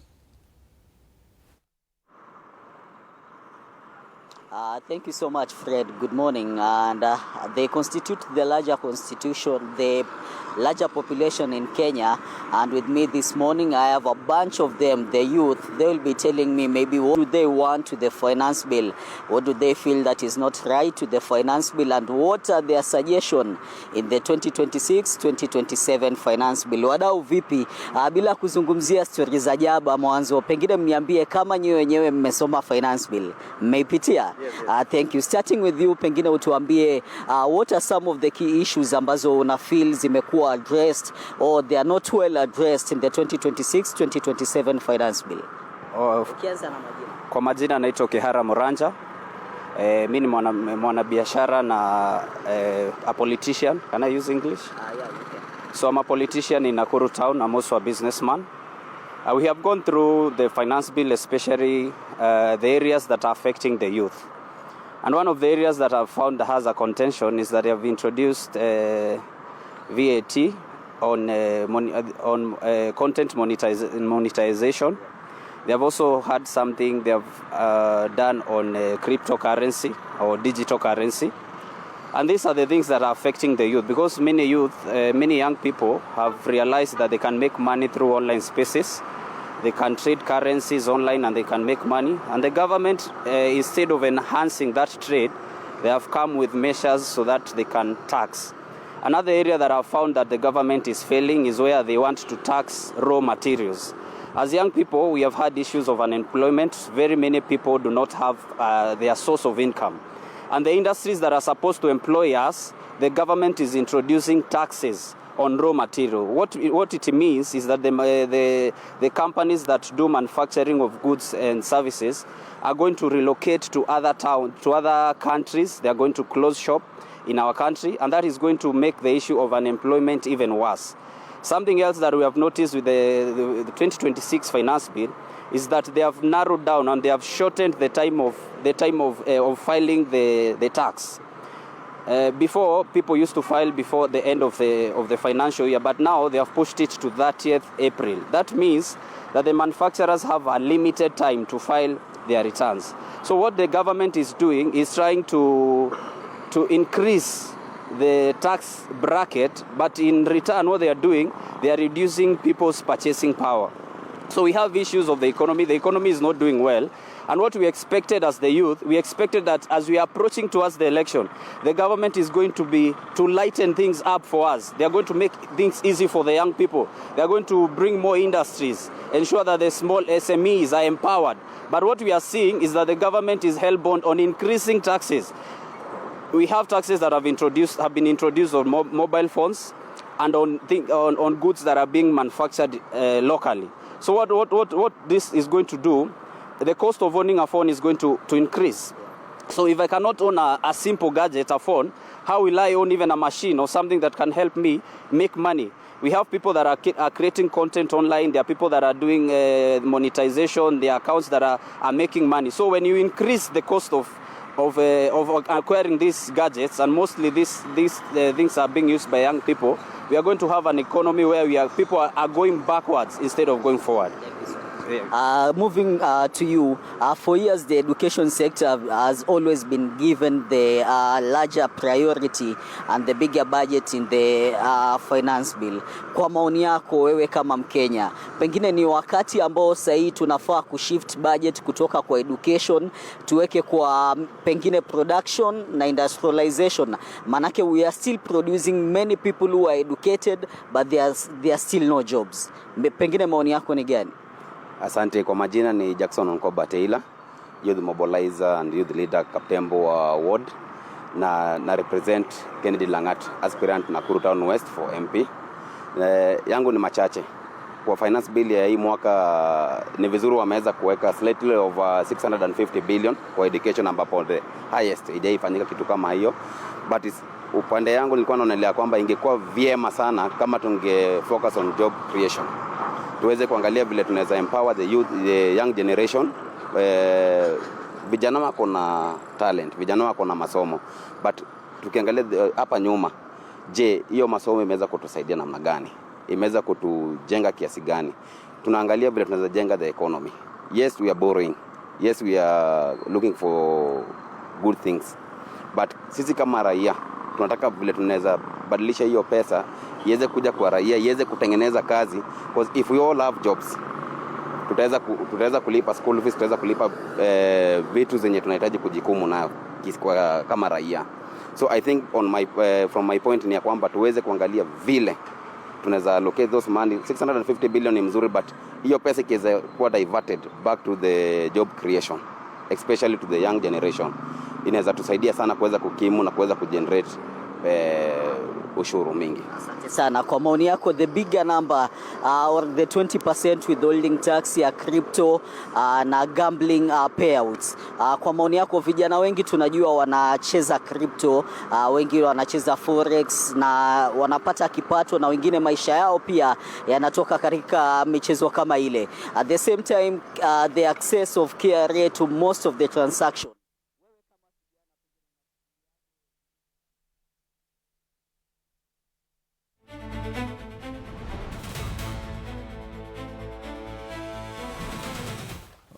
All right, and we do apologize for that technical hitch. Once we regain the audio, we'll be going back to Nakuru for that. And there seems to be a lack of understanding of the different terminology when it comes to the budget. The finance bill is different from the budget estimates. The finance bill talks about the revenue collection measures that will fund the budget. The budget estimates is how the government plans to spend the money, on what exactly. And we're trying to see if the government has been spending the money correctly. So far we talked about the kind of funds directed towards the youth, which they call empowerment, youth empowerment funds. And is it the right way of spending here in Kenya? And I can see a lot of people arguing that probably that is where the problem is, that some of these interventions in the budgets, that we are going to spend 35 billion towards the Youth Enterprise Fund or through other means, grants towards the youth, probably is not the best way. Probably that money should be directed towards training schools, TVETs, and probably the NYS to enable or to instill capacity in the youth to be able to become entrepreneurs. Priority sectors, education, of course, and the others. But when it comes to spending towards the youth, that is where the problem is. Do you feel that probably there's a different way to approach this? That is it skills, capacity, or is it cash injection? Fred, according to me, is about the intention.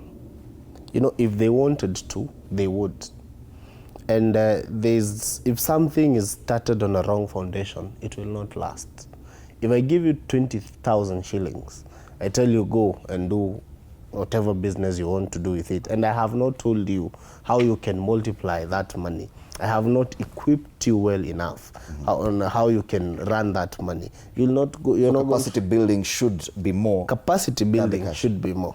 And because we're in studio with you, we'll come back shortly to you. Yes. Allow us to go back to Nakuru because we've managed to sort out the technical hitch that was there. Mike, continue with interviewing those young people from Nakuru. Thank you, and sorry Fred from the technical niche. Tukiendelea pengine mahali ulikuwa umesimamia, tulizungumzia swala la KRA accessing the transactions and the issue of 20% withholding tax from betting payouts. Thank you very much. My name is Timothy Mapinda Morara, as I said. First, I'll start with the KRA one. I don't know why will the government want to access the transactions, the citizens' transaction, because there is nothing which is, hakuna kitu ambaye inawanufaisha. Sidhani kama kwamba that is the priority that we should have. Number two, ukiangalia mambo ya digital content ambaye tumeongelea vile wanaongeza ushuru. Sijui pia kwa nini waende kufuatilia pale ambapo vijana wanapata kipato, kwa sababu ukiangalia saizi vijana wengi wameandikwa na mambo ya digital ndio imeandika vijana wengi sana, na hapo ndio wanapata kipato chao ambacho ni kidogo. We are already taxed and I don't know why we are already overtaxed, and I don't know why they want to overtax us more, because if you overtax people, they will run away from that one. So if the government intend to collect more revenue from Kenyans, I don't think if imposing more taxes to such of things, it is wise for them. I think they should cut off that tax so that many people can associate themselves with the digital and content creation, so that they create more job opportunities and also they create more taxes. And another question about the proposal, maybe I think that what the government should do is number one, if you want to solve a problem, you should listen to the people. The government should listen for the people's proposal, what the people are saying. What we are saying is this: we are already overtaxed, and when you see we are overtaxed and there is no services that we are getting from government, now we are saying that the government should cut off these taxes, wapunguze hii ushuru, so that Wakenya wengi waweze kujihusisha na kazi zitakuwa zikijiajiri, kwa sababu tukiambiana kwamba serikali iajiri wa Kenya, serikali ina uwezo wa kuajiri wa Kenya wote. But if you create conducive environment for Kenyans, itakuwa ni bora zaidi, kwa sababu wale vijana wanaweza kujiajiri wenyewe. Na area moja ambayo imeajiri vijana wengi ni area ya digital and content creation. So sidhani kwamba itakuwa ni vizuri serikali kiangalia upande huo sana, iende kutafuta ushuru kwa upande huo. Number 2, mambo ya education ambayo ulikuwa umetuuliza. Swala I think we should be talking of free education instead of affordable education, because if you look at the education ministry is the most funded ministry in the country, having about a quarter of our budget. Hiyo ndo inakuwa allocated kwa education. So I think we should have free education, and it is possible. Alafu pia mambo ya price ya fuel, because fuel is what determines the life and what determines the economy, because every industry, every sector is attached to fuel. Fuel ndio ina mambo ya production na kila kitu. So nadhani pia serikali itakuwa ni vyema kwamba waangalie hiyo kama wataweka subsidy kwa mambo ya mafuta, ama pia wajue vile tutaweza kupunguza bei ya mafuta. Asante. In a minute, getting back to you. These economical times, pengine maoni yako ni gani? What do you think should be there in the finance bill that is still not there? I think we have experts that do not have the real touch of what is happening with the common mwananchi Tuko na viongozi ambao hawataki kusikiza watu na kwa sasa watu wanateseka. The cost of living is very high. Most people are living in $1 per day, hand to mouth. So what the government is doing is making the poor more poorer, and the richer they continue. The gap between the rich and the poor is widening. So I would request the experts, the financial experts, to check, because people's purchasing power has gone down. I'm a business person, and the last 2 months, the businesses have not been doing good. In Nakuru town, we have noticed in the last 1 month, since the increase of the fuel, there's no traffic jam in town. So it means that people are leaving their cars at home.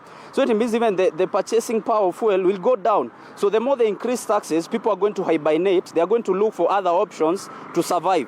So it means that the more they increase taxes, they are going actually to collect less tax than they are supposed to increase. And we have a government that is hell-bent on increasing the tax bracket, but on service delivery, there is where we draw the line. On this issue that they want to access our bank accounts, we also want to request them, can we also access how they are using the money that they are collecting from us, so that we have a win-win situation. We have no problem with you collecting tax from us. The issue we have is in new service delivery. You are not delivering.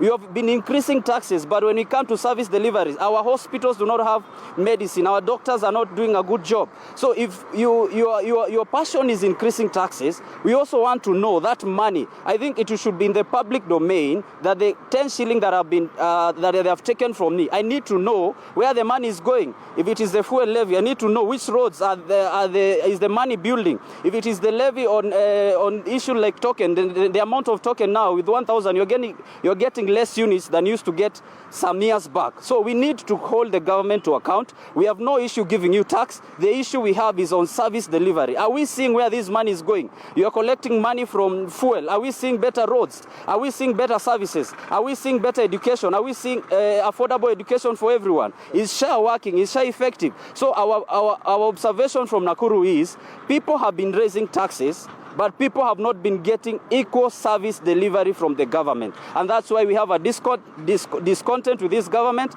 and we are telling them, as we are approaching to an election year, it is better for you to ease things. Hata mkifanya mambo ikuwe rahisi, tunaweza wahurumia tuwarudishe kwa hizi viti, lakini mkiendelea kufanya mambo ikuwe ngumu, it will not help you. You are going to go home. Thank you very much. Asante Fred. Those are some of the sentiments from the young people got this morning here in Nakuru. The issue of manufacturing and the education sector being given a bigger budget. We still getting an help from that. We are still producing a bigger number of young people who are still not employed out here. Also the issue of accountability, the tax that we are collecting, where is the tax going? From here in Nakuru, allow me to give it back to you, Fred. Thank you, Mike. Mike Chalo, our reporter in Nakuru, and thank you for getting us the sentiments of young Kenyans from that end on what they feel this budget should address. The main discussion is about job creation. I think every young Kenyan wants to be able to do something productive. But through the budget and through interventions of the budget is the beginning of the journey towards our destination. So there's one route which is enable young Kenyans to develop their skills so that they can be able to do jobs and get the money, or give them money to start to engage in entrepreneurship. Between the two, which one do you think works, Brian? Not finished. Yes, sorry, I cut you short. We were at capacity building and the intention.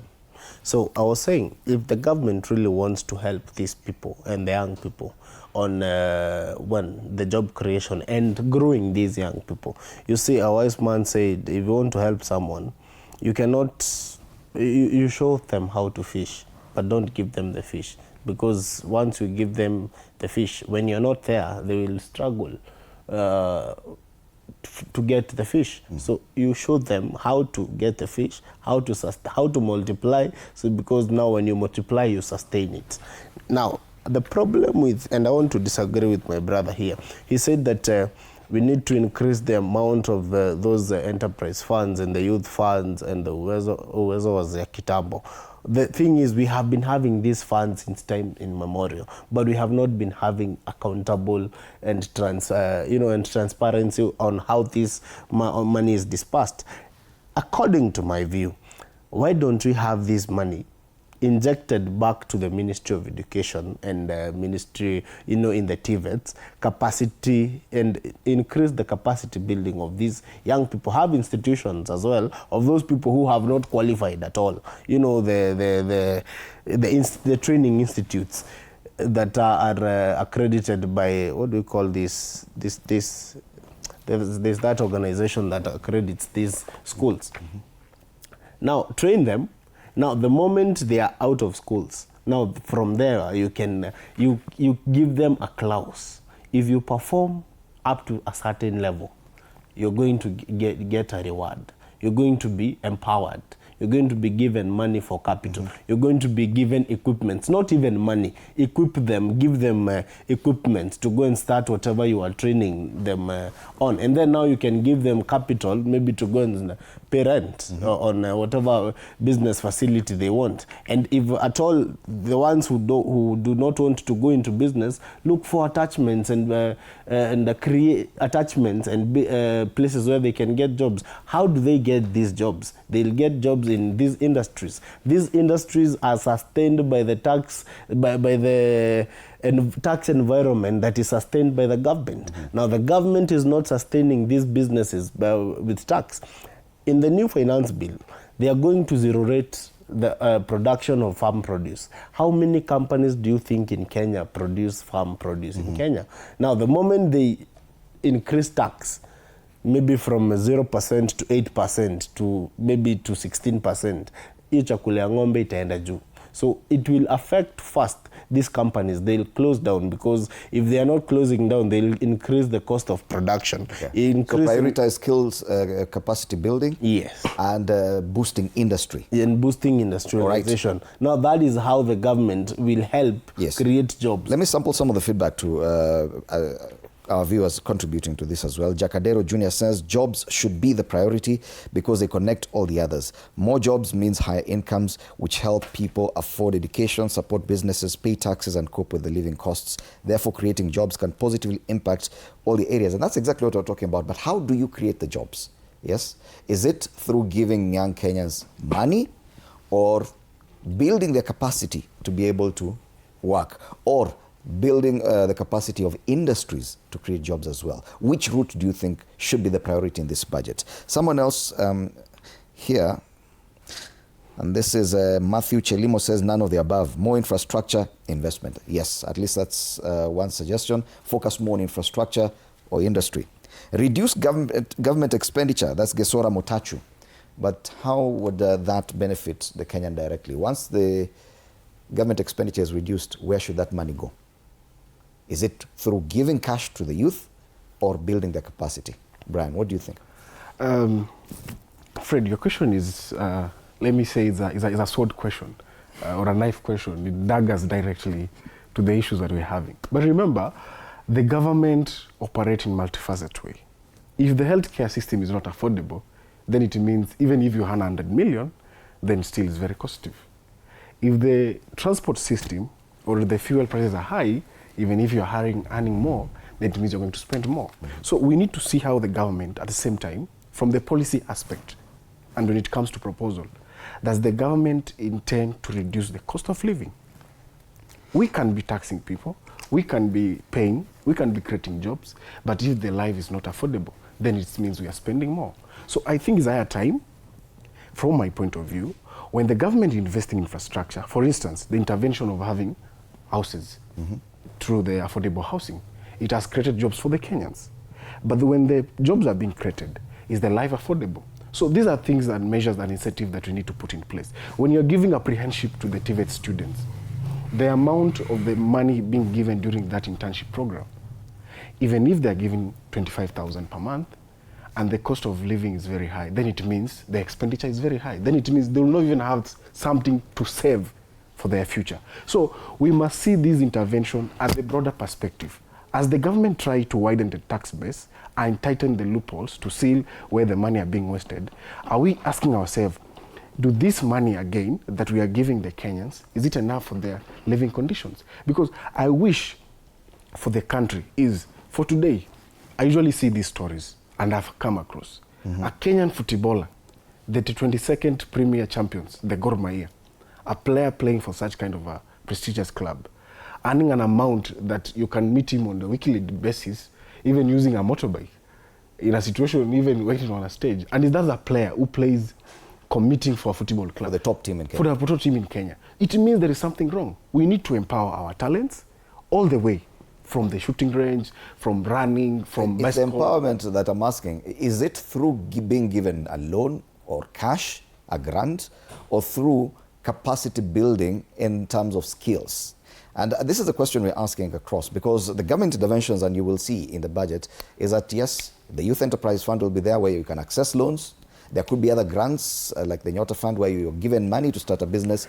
Is this the one that is working, or should this money go to TVETs to build people's capacity to start projects or entrepreneurship?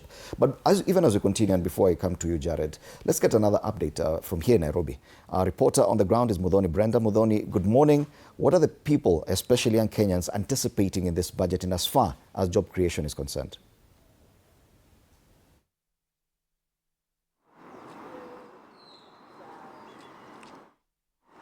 A very good morning to you, Fred Indimuli, and yes, indeed, I'm coming to you live from Nairobi, and today in the morning, the Nairobi weather is very friendly. Ningekuwa wewe ningesema hiyo birthday yangu, I have to celebrate it twice. Hii weather haitapotelea hivyo.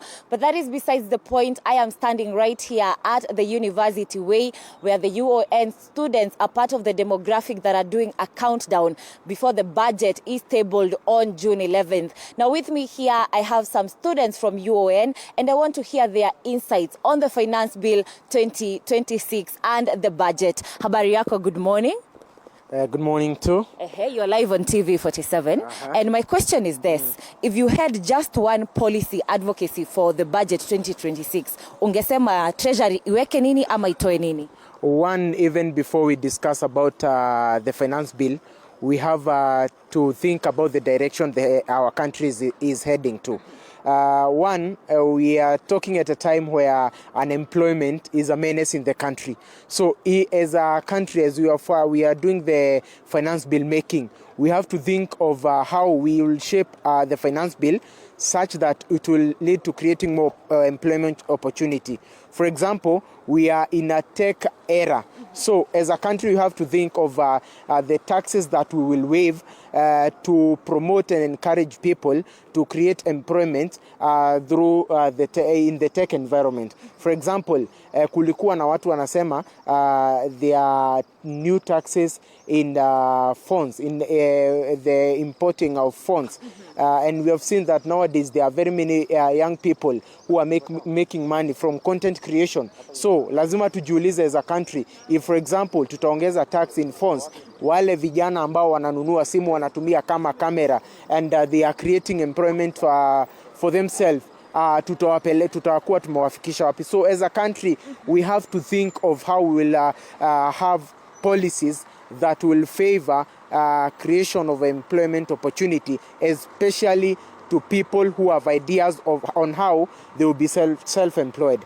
And to the budget making, as a country, we have to have austerity measures, especially in the big offices. Office of the President, Deputy Presidents, confidential kiti lazima ipungue ili tupeleke pesa kwa kiti ambayo inaguza kila mwananchi, in health, in education, and in security. Yeah. All right, very good insights there. Habari yako, good morning. Morning. So I think the government should prioritize on educating people about the finance bill and what clauses it entails. One, the government has failed that terribly, especially the members of parliament. They are misrepresenting us. You find the clauses that are being proposed in that finance bill, the information that is getting to the public is not the information that is in the finance bill. So one, the government, that is where we should insist. The government should educate people on the thing we call public participation. And so I wonder what is the government is proposing, because they are borrowing to pay wages and salaries. So I think they should be more reasonable about the common mwananchi. Such clauses like increasing of taxes, that will not help the economy to grow.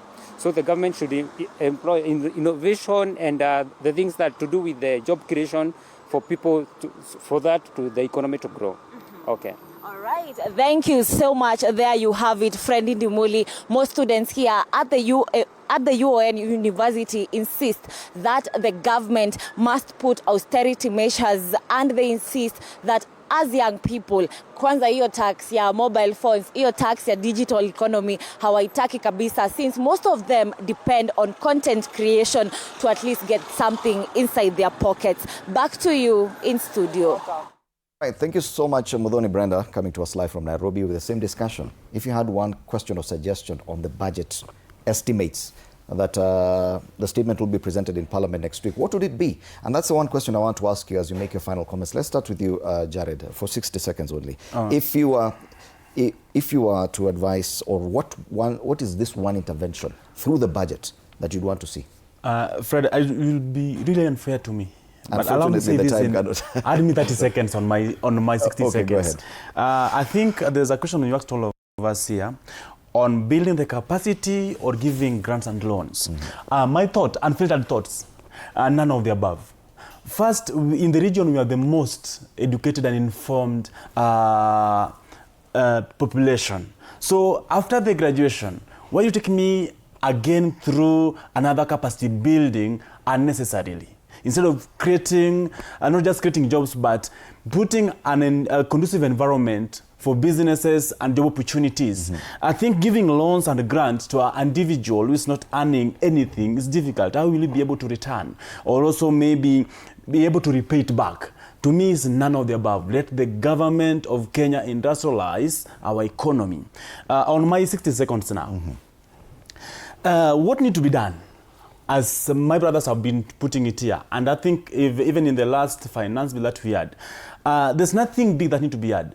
What the government need to do is very clear. They need a government that is accountable. Let the tax and the budget that we're going to have in 2026, 2027 be traceable, be something that you can track. Let it be seen in our daily lives, not only good on papers, but on how we move around in the economy of our country. Nikimalizia ya mwisho kabisa, no, we are champions pia. This is the SportPesa Premier League. Kenya Premier League. The Gor Mahia, we congratulate them, and Brian used a very wrong example. Our players are not using motorbikes, neither do they take matatus. And this is the 22nd league. And looking forward again today, we also know that the Shuja boys, the rugby sevens, we are at Budapest. I think the Bodo, yeah. We are expecting the boys to give us the best. We just need to finish at the top 8 for us to be in Division 1. That's all for me this morning. Brian? First of all, 60 seconds. Let me withdraw. I was using as an example, but I know our players are handling well based on, since we have what we call charm. A lot of millions were spent on Gor Mahia players. I hope they're rich as we speak. They use smart cars. Mine is very simple. We are having better agenda, where these are the interventions to take our country to Singapore. And I'm hoping that each and every single shilling collected from every Kenyan is going to fund those projects. We have roads, we have hospitals, we have schools, we have industries and EPZ zones that will accelerate our economy so that we can be a sustainable country. At the same time, I'm encouraging Kenyans to go beyond the headlines and true research so that they can have factual information and the existence of the policies that we have in place.